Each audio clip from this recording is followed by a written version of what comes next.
You may have heard Stockholm Syndrome mentioned when people talk about things like true crime or Beauty and the Beast. But what is it really? Where did the term come from? Why does it happen? And how common is it? Well, you're in luck for some answers. We did the research so you don't have to. The robbery that named the condition. Stockholm Syndrome is generally defined as the occurrence where hostages form emotional attachments to their captors and/or begin to feel sympathy for them. Criminologist and psychiatrist Nils Bejerot first coined the term Stockholm Syndrome in 1973. That year, 4 people were held hostage during a bank robbery in Stockholm, Sweden. Yet, upon being released, the hostages didn't show any anger towards their captor. Instead, they defended him and even refused to testify against him in court.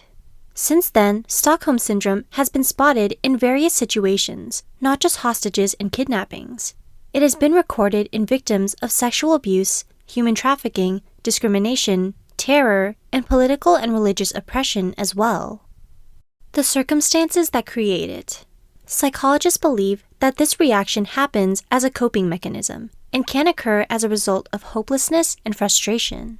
A victim may feel the police aren't doing their job well enough, which creates a resentment that the captor can relate to. However, the victim doesn't automatically agree with their oppressor. In almost all cases of Stockholm Syndrome, the captor has to spend face-to-face time with the victim for this to occur. Gradually, the victim may start to view them more as a person than a villain. The dark results of Stockholm Syndrome.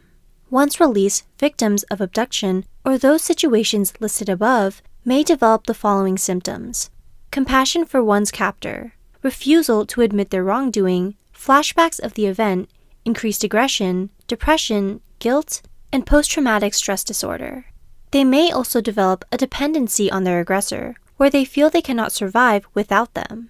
The good news is most people in hostage situations do not develop Stockholm Syndrome.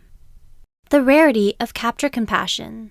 The FBI's hostage barricade system says that 92% of people in these circumstances do not present any symptoms that would indicate Stockholm Syndrome. However, it is still very real and should be taken seriously. How serious can it get? Each person's reaction to a hostage situation is different.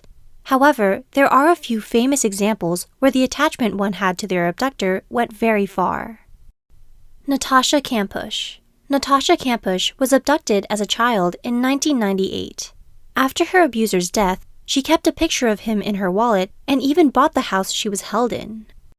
Patty Hearst. After Patty Hearst, the granddaughter of William Hearst, was taken by a terrorist group in 1974, the media went into a flurry. But, to everyone's surprise, she eventually joined the group that took her. Mary McElroy. Mary McElroy was kidnapped in 1933. After being rescued from her abductors, she claimed they were only businessmen. She visited them in jail and eventually committed suicide, leaving a note that said, "My 4 captors were probably the only people on earth who don't consider me an utter fool. You have your death penalty now, so please give them a chance." We understand the significant effects abuse and confinement has on a person and want to provide emotional support to those who have been through a similar situation. If you would like to learn more about Stockholm Syndrome, you can find additional information in the links below and in our article, Stockholm Syndrome Traumatic Bonding. Let us know in the comments if you know other examples or healing tips for those recovering. Thanks for watching.